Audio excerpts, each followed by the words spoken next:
요나서 제 성경으로 구약 1286페이지에 있습니다. 1286페이지.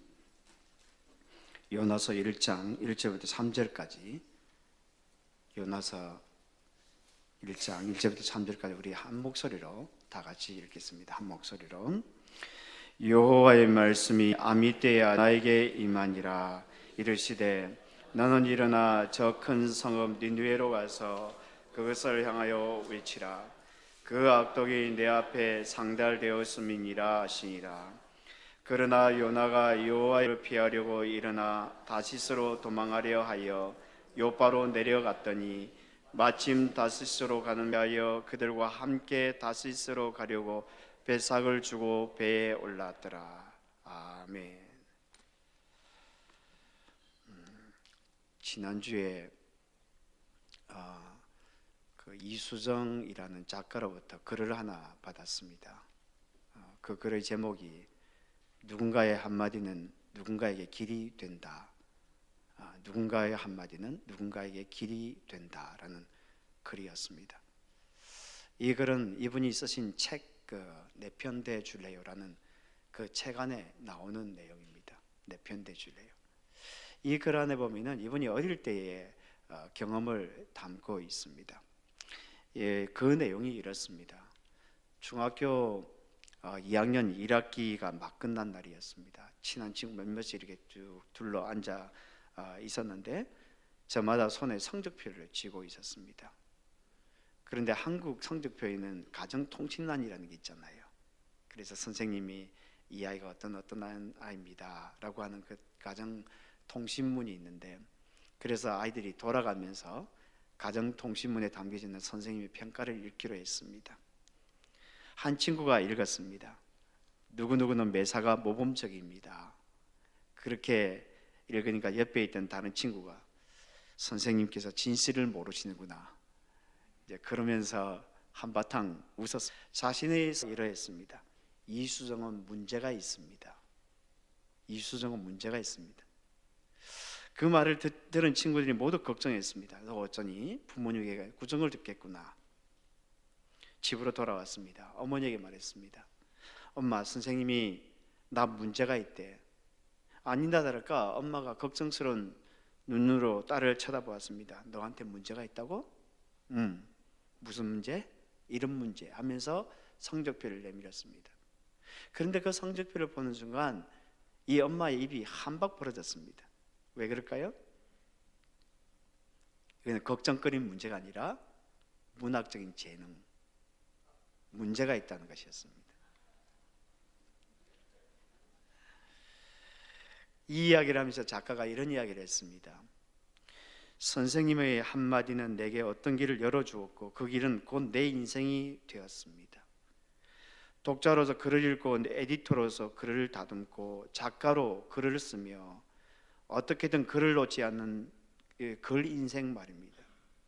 누가 알아주든 상관없이 인생의 인정을 받고자 애쓸 필요 없이 자유롭고 여유롭게 글을 쓰는, 글 쓰는 그 자체가 행복한 글 인생 말입니다.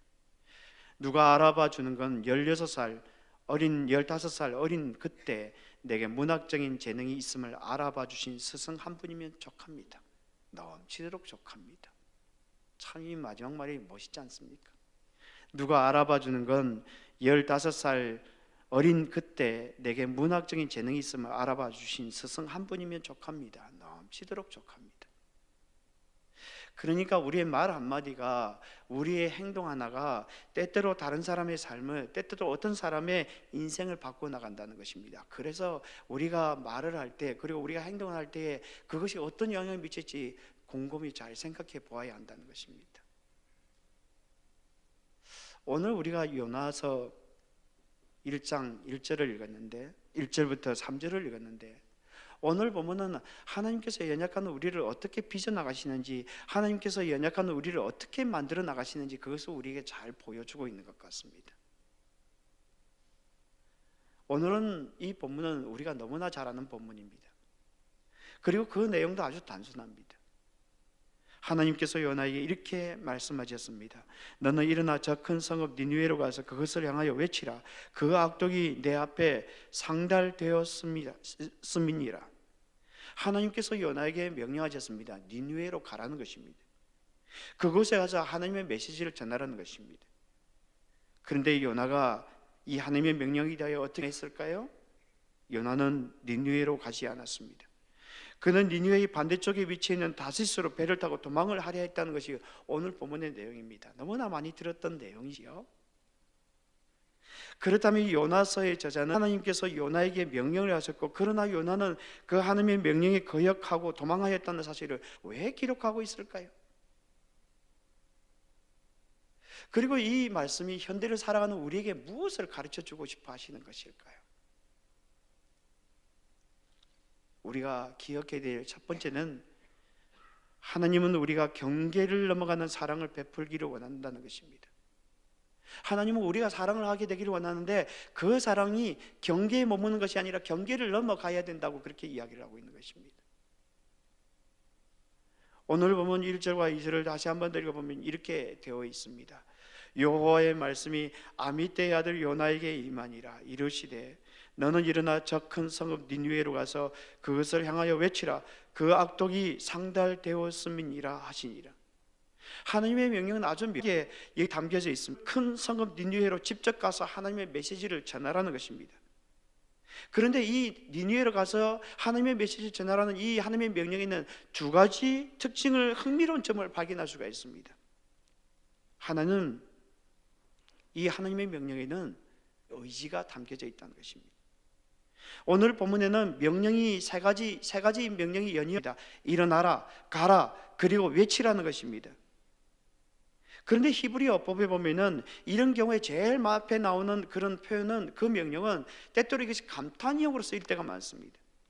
그러니까 일어나라고 그렇게 이야기하는 거고요, 여기서 말하는 것은 자, 이제 가라, 그리고 외치라, 이렇게 이야기를 하고 있는 것입니다. 그러니까 하나님께서 요나에게 가서 외치라 라고 그렇게 이야기를 하고 있는 것입니다.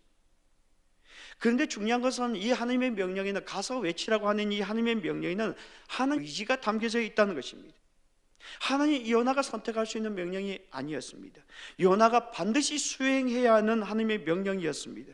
만약 요나가 순종하지 않으면 하나님께서 요나로 하여금 그 명령을 수행하도록 하겠다는 것입니다.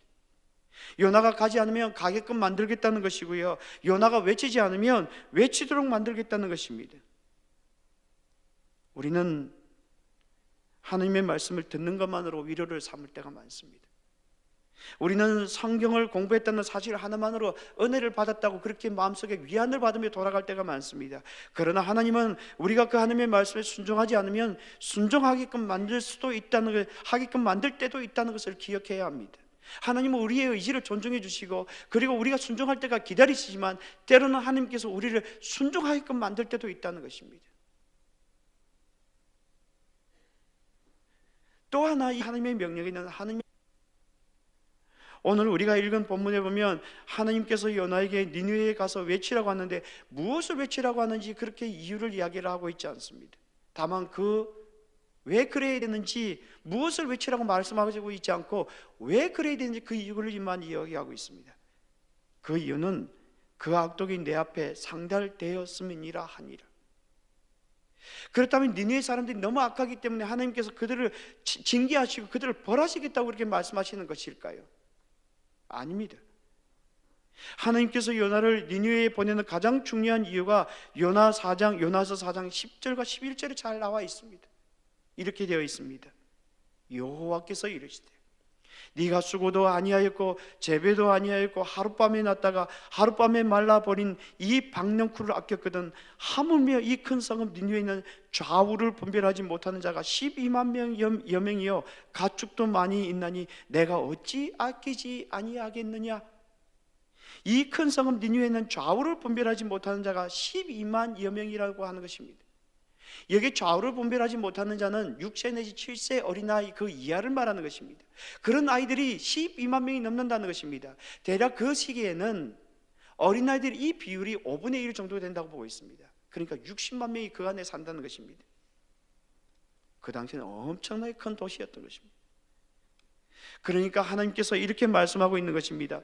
요나야, 너는 박능굴 하나 생기는 것 때문에 기뻐하기도 하고 그것이 없어지면 슬퍼한다. 그런데 여기 니느웨에 있는 어린아이들만 해도 12만 명이 넘는다. 그리고 많은데 내가 이들을 아끼는 것이 정상적이지 않겠느냐? 내가 이들을 아끼는 것이 정상적이지 않겠느냐? 하나님은 사람들을 정말 아끼시는 분입니다. 하나님은 니느웨에 사는 어린이들을 12만 명을 아끼고 그곳에 사는 짐승들도 아끼는 분이라는 것입니다. 분명히 그곳에는 죄악이 넘쳤습니다. 그들은 교만했고요, 그들은 잔인했고요, 그들은 극도로 이기적이었습니다. 그럼에도 불구하고 하나님께서 그런 자들을 아끼신다라는 것입니다. 그런 악한 자들에게 하나님의 마음이 가 있다는 것입니다. 여러분 참 신기하지 않습니까? 우리의 마음에는 그런 자들에게 마음이 떠나야 되는데 하나님의 마음이 그런 자들에게 가 있다는 것. 무엇을 우리에게 가르쳐 주고자 하는 것이 하나님의 마음이 있는 곳에 우리의 마음이 있어야 한다는 것입니다. 하나님께서 부르시는 장소와 이 사역은 우리가 각각 다를 수가 있습니다. 하나님께서 어떤 분은 선교사로 먼 외국에서 사역하도록 부를 수, 어떤 분은 평생 사역하도록 그렇게 부름을 받을 수도 있습니다. 어떤 사람들은 한 직장에서, 어떤 분은 일 없이 한 아내의 남편으로, 한 남편의 아내로서 평생 부름을 받을 수도 있습니다. 그러나 중요한 것은 장소가 아닙니다. 중요한 것은 지위가 아닙니다. 중요한 것은 하나님이 있으라고 하는 곳에 있어야 한다는 것입니다. 하나님께서 사랑하라고 하는 사람을 사랑하면서 말입니다. 참 어렵죠? 어쩌면 우리가 한 공동체에 있는 것은 사랑하는 연습을 하라고 그해 두신 것 같습니다. 오직 주의 사랑에 매여라는 복음성이 있습니다. 그 가사가 이렇습니다. 오직 주의 사랑에 매여 내 영 기뻐 노래합니다. 이 소망의 언덕 기쁨의 땅에서 주께 사랑드립니다. 오직 주의 임재 안에 갇혀 이 소망의 언덕 거룩한 땅에서 주께 경배드립니다. 주께서 주신 모든 은혜 나는 말할 수 없네. 즐거이 주 따르렵니다. 주께 내 삶 드립니다. 이 소망의 언덕 거룩한 땅에서 주께 경배드립니다. 내가 서 있는 이 땅이 곧 소망의 땅입니다. 내가 일하는 이곳이 바로 기쁨의 땅입니다. 어느 때에 그런 것을 경험할 수 있겠습니까? 하나님의 마음을 담고 있을 때에 비로소 이루어지는 것입니다. 하나님의 마음을 담고 있을 때. 그런데 왜 하나님께서 요나에게 니느웨로 가서 그곳에서 하나님의 메시지를 외치라고 명령하시는 것일까요? 구약 성경에 보시면 많은 선지자들이 여러 강대국에 대하여 책망하기도 하고 예언을 하기도 합니다. 하나도 외국에 가서 그 강대국에 가서 복음을 전한, 하나님의 메시지를 전한 사람은 선지자는 아무도 없습니다. 그리고 하나님께서 보내신 적도 없습니다.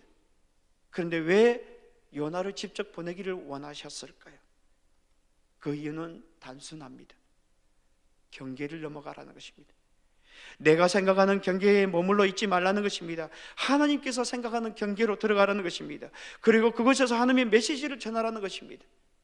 오늘 본문 3절이 그것을 우리에게 잘 보여주고 있습니다. 그러나 요나가 여호와의 얼굴을 피하려고 일어나 다시스로 도망하려 하여 욥바로 내려갔더니 마침 다시스로 가는 배를 만난지라 여호와의 얼굴을 피하여 그들과 함께 다시스로 가려고 배삭을 주고 배에 올랐더라. 요나는 지금 배를 타고 니느웨로 가지 않고 그 반대에 1500마일 정도 떨어져 있는 니느웨로 가지 않고 정반대에 있는 1500마일 있는 다시스로 배를 타고 가려고 했습니다. 이것은 선지자로서 있을 수가 없는 일이었습니다. 왜 그랬을까요? 사실 사람들이 이렇게 저렇게 그 이유를 이야기를 합니다. 그런데 성경이 그 이유를 잘 이야기를 하고 있습니다. 요나서 4장 2절입니다. 이렇게 말씀하고 있습니다. 여호와여, 내가 고국에 있을 때 이러하겠다고 말씀하지 아니하였나이까? 그러므로 내가 빨리 다시스로 도망하였사오니 주께서는 은혜로우시며 자비로우시며 노하기를 더디하시며 인애가 크시사 뜻을 돌이켜 재앙을 내리지 아니하시는 하나님이신 줄 내가 알았음이니이다. 무엇이라고 이야기합니까? 하나님 때문이라는 것입니다. 하나님께서 자비롭기 때문에 제가 이렇게 도망하는 거라는 것입니다. 하나님께서 인애로우시기 때문에 내가 이렇게 도망한다는 것입니다. 그러니까 나중에 이렇게 이야기를 하는 것입니다. 내 이럴 줄 알았다는 것입니다. 니느웨 사람들이 회개한다면 하나님은 기꺼이 이들을 하나님의 백성으로 받아들이실 줄 알았다는 것입니다. 왜냐하면 요나는 하나님을 너무 잘 알았거든요. 요나의 생각에는 니느웨 사람들이 그런 축복을 누리는 것을 받아들일 수가 없었습니다. 그럴 자격이 없다고 생각했습니다. 이때 요나는 하나님이 정말 싫었을 것입니다. 하나님의 자비로운 성품도 싫었을 것이고 명령하시는 하나님도 싫었을 것입니다. 그래서 그는 하나님께서 말씀하는 것과는 정반대의 길로 갔던 것입니다. 하나님은 우리 그리스도인들이 자기가 생각하는 경계를 넘어가기를 원합니다. 내가 좋아하는 사람만 그리스도인이 되어야 한다는 생각을 넘어가야 한다는 것입니다. 이 사람은 그리스도인이 되어야 될 사람, 이 사람은 그리스도인이 되지 말아야 될 사람, 그렇게 분류하는 경향이 우리들 가운데 있다는 것입니다. 내가 생각하기에 그리스도인이 될 만한 사람들만 받아들이는 그런 사람이 되어서는 안 된다는 것입니다. 대신에 하나님께서 사랑하시는 사랑해야 하고 하나님께 가 있는 사람이기 때문에 나의 마음도 그 사람에게 가 있어야 한다는 것입니다. 그 사람이 누구니 상관없이 말입니다. 판단의 기준은 내게 있지 아니하고 판단의 기준은 하나님께 있다는 것입니다. 나의 판단을 다른 사람들에게 적용하지 말라고 하는 것입니다.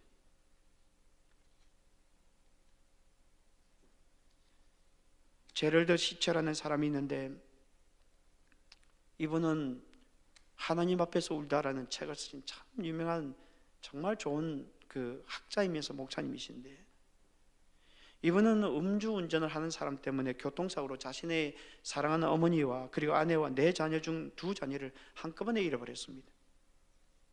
그 엄청난 시련 앞에서 그는 어찌할 바를 모르고 있을 때 교회가 손을 내밀었다고 합니다.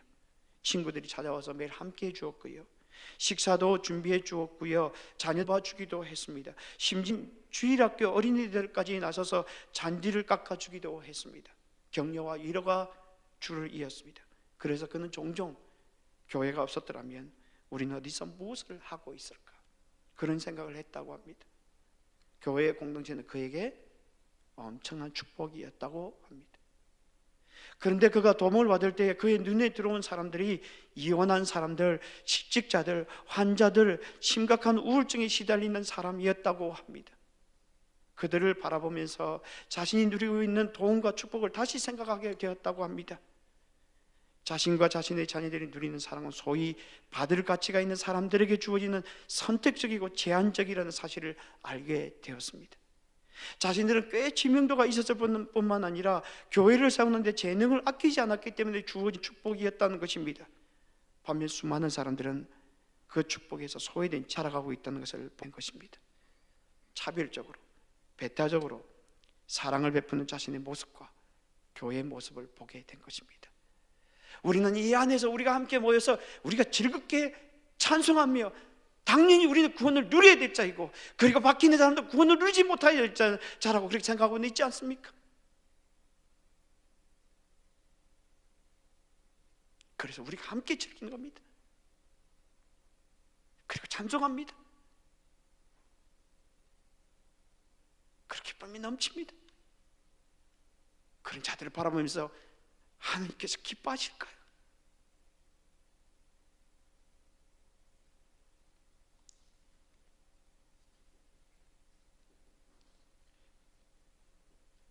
이번 주와 다음 주에 저에게 중요한 행사가 있습니다. 오늘 저희들이 기적인 헌거 행사가 있고 다음 주에는 전도 축제를 하게 됩니다. 여러분 많이 참여해 주시기 바랍니다. 그런데 이 행사를 하면서 우리의 마음이 깊이 새겨야 될 것이 하나 있습니다. 우리의 섬김은 선택적이 되어서는 안 된다는 것입니다. 우리가 다른 사람들을 섬길 때에 이 사람 당연히 그 섬김을 받아야 될 사람이라고 생각하고 이 사람은 아니라고 생각하고 배타적으로 되어 있어서는 안 된다는 것입니다. 그들이 사랑의 섬김을 받을 가치가 있기 때문에 우리가 섬기는 것이 아니라는 것입니다. 그저 주께서 우리에게 섬기라고 말씀하셨기 때문에 그렇게 해야 하는 것입니다. 우리 믿음의 공동체는 경계를 넘어가는 아름다운 공동체가 되기를 바랍니다. 왜냐하면 주께서 그 일을 위하여 우리를 부르셨기 때문입니다. 우리 믿음의 공동체는 나의 경계가 아니라 하나님의 경계를 따라가는 아름다운 공동체가 되기를 바랍니다. 왜냐하면 하나님께서는 우리가 그렇게 살아가게 되기를 바라기 때문입니다. 경계를 넘어가는 사랑을 잘 베풀어주며 살아감으로 말미암아 복된 이의 이름으로 축복합니다. 둘째로 우리가 기억해야 될 것은 하나님은 우리가 경계를 넘어가는 사랑을 하게 되기를 원합니다.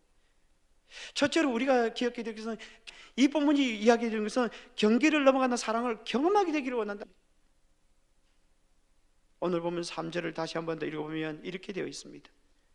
그러나 요나가 여호와의 얼굴을 피하려고 일어나 다시스로 도망하려 하여 욥바로 내려갔더니 마침 다시스로 가는 배를 만난지라 여호와의 얼굴을 피하여 그들과 함께 다시스로 가려고 배삭을 주고 배에 올랐더라. 3절은 아주 간단하게 묘사되어 있습니다. 요나가 여호와의 얼굴을 피하려고 다시스로 도망하려고 했다는 것입니다. 그런데 이 도피하는 이 나의 방법에는 두 가지 특징이 있습니다. 하나는 요나가 하나님의 뜻을 부분적으로만 따랐다는 것입니다. 오늘 본문의 내용을 원문에 근거해서 이렇게 풀어서 설명해 보면 이렇게 되어 있습니다. 그리고 요나가 하나님께서 말씀하신 대로 일어났습니다. 이 본문에서는 그러나 요나가 하나님께서 말씀하신 대로 일어났습니다 이렇게 되어 있지만 원래는 그리고라고 되어 있습니다. 그런데 그가 일어나기는 했는데 그가 니느웨로 가는 것이 아니라 다시스로 도망하기 시작했습니다. 그래서 그는 여호와의 얼굴을 피할 수 있을 것이라고 생각했습니다.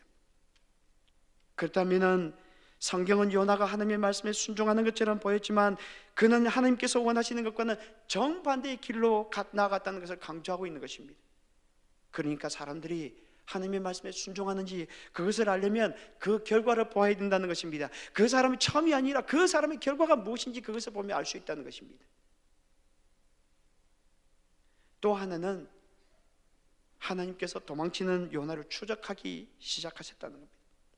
오늘 본문에 보면 요나가 숨기 시작했습니다. 어떻게 숨기 시작했을까요? 그는 욥바로 내려갔습니다. 마침 그곳에 배가 있었습니다.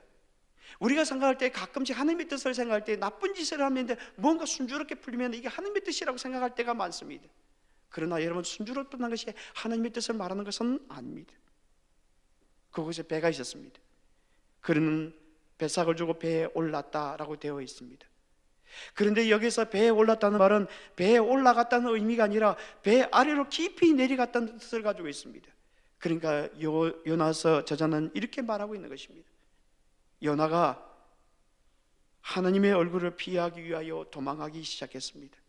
그런데 그는 먼저 욥바로 내려갔습니다. 마침 그곳에 배가 있었습니다. 그는 돈을 지불하고 배에 탔습니다. 그리고 사람들이 보이지 않을 만한 곳으로 내려가서 깊이 숨었습니다 라고 이렇게 말하고, 요나서 저자가 무엇을 말하고 싶어하는 것일까요? 하나님의 눈이 도망치는 요나를 따르고 있다는 것입니다. 요나는 도망치고 싶어 했지만 하나님은 그와 함께 있기를 원했다는 것입니다. 요나는 깊은 곳으로 숨기를 원했지만 하나님의 눈은 그 위에 머물러 있었다는 것입니다. 하나님의 눈은 요나 위에 머물러 있었다는 것입니다. 하나님은 왜 이렇게 요나를 품고 또 품으시는 것일까요? 왜 이렇게 요나를 주목하고 있는 것일까요? 요나 외에는 일꾼이 없었나요? 요나가 꼭 필요한 사람이었나요? 아닙니다. 그 이유는 아주 단순합니다. 하나님은 일 자체에 관심이 있었던 것이 아니라 요나에게 관심이 있었습니다. 일에 대해서 관심이 있었다면 더 뛰어난 일꾼들을 사용했을 것이고 더 뛰어난 사람들, 도망치는 요나에게 그 일을 맡기셨습니다. 왜냐하면 하나님은 요나라는 사람 자체에게 관심이 있었기 때문에. 더 중요한 것은 하나님은 사람의 도움이 필요한 분이 아닙니다. 하나님은 사람의 도움이 필요한 분이 아닙니다. 하나님께서 원하신다면 우리가 하는 일 이상으로 우리를 이루어낼 수도 집중하실 수 있는 분입니다. 우리는 가끔 그런 생각들을 합니다. 내가 얼마나 중요한 사람인가, 내가 얼마나 일이 필요한 사람인가 강조하려고 애를 씁니다. 여러분, 그렇지 않습니다. 여러분, 우리가 없어도 하나님은 그 일을 해나가십니다. 여러분, 제가 없어도 이 교회를 하나님께 지켜나가십니다. 누군가를 써서라도 말입니다. 그렇다면 왜 요나를 향하여 이렇게 말씀하고 있는 것입니까? 도움이 필요한 없는 그 요나, 하나님이신데 왜 요나에게 일을 맡기시기를 원하시는 것입니까? 왜냐하면 하나님께 요나가 필요했던 것이 아니었습니다. 요나에게 하나님이 필요했던 것입니다. 여러분, 요나에게 하나님이 필요했던 거예요. 그러니까 하나님의 사랑이 무엇인지를 요나가 경험할 필요가 있었습니다. 하나님은 요나를 불렀던 것이 아닙니다. 하나님은 요나를 하나님의 사랑으로 초대해 주신 것입니다. 그 사랑으로부터 도망치려고 하는 요나를 꼭 붙들고 놓지 않는 것입니다. 품고 계시는 것입니다. 그러니까 하나님의 사랑은 경계를 넘어가는 사랑입니다. 우리가 생각할 때는 이만큼이면 족할 것 같은데, 이 이상 넘어가면 하나님께서 우리를 사랑하지 않을 것 같은데, 하나님은 놓지 않는 것입니다.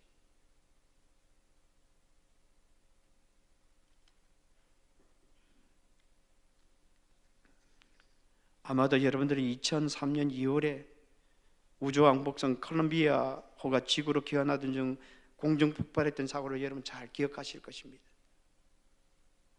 7명의 우주인의 생명이 우주선과 함께 사라졌죠. 텍사스 상공에서 폭발해버린 바람에. 여러분 잘 기억하시죠? 그날 저도 아주 선명하게 기억하고 있습니다. 그때 죽었던 사람 중에 릭이라는 사람이 있었는데, 그 아내가 나중에 가이드 포스트라는 그 잡지에 글을 실었습니다. 그 글의 내용이 이랬습니다. 이제 2주간 14일이 지나면 남편이 우주선에서 돌아와 나를 껴안고 내 귀에 다정한 목소리로 속삭여 줄 것을 기대하며 편안한 마음으로 우주선의 이륙을 지켜보고 있었습니다. 그런데 보름 후 콜롬비아호는 지구 대기권을 진입하면서 텍사스 상공에서 폭발하고 말았습니다. 내 삶이 하늘에서 송두리 산산 조각이 나는 순간이었습니다. 엄마, 내 수학 숙제는 이제 누가 도와주지요? 내가 시집갈 때 이제 누가 나의 손을 잡고 입장해 주나요? 그렇게 울부짖는 딸아이에게 아무 말도 못한 채 딸을 끌어안고만 있었습니다. 난 지금까지 남편이 없는 미래를 단 한순간도 생각해 보지 않았습니다. 처음으로 경험하는 이 충격과 절망감.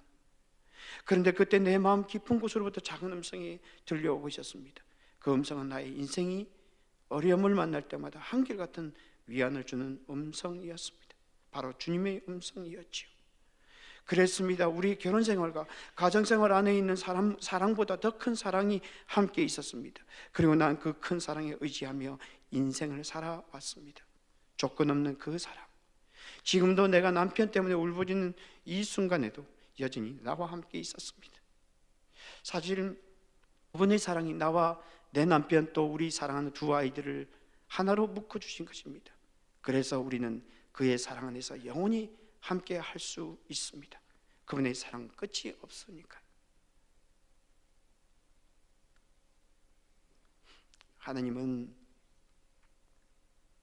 일에 대하여 관심 있는 것이 아닙니다. 하나님은 우리에 대하여 관심이 있습니다. 하나님께서 우리를 빚어나가기를 원하십니다. 하나님께서 우리를 하나님의 사람으로 만들어 나가고 싶어 합니다. 어떤 하나님의 사람이 되기를 원할까요? 경계를 넘어서 사랑하는 사람이 되기를 원한다는 것입니다. 우리로 경계를 넘어가는 사랑을 경험하며 살아가게 되기를 원한다는 것입니다. 우리를 하나님의 사랑을 경험하며 그리고 그 사랑을 베풀어주는 삶을 살아감으로 말미암아 복된 삶을 살아가는 저와 여러분이 되기를 주님의 이름으로 축복합니다. 같이 기도하겠습니다.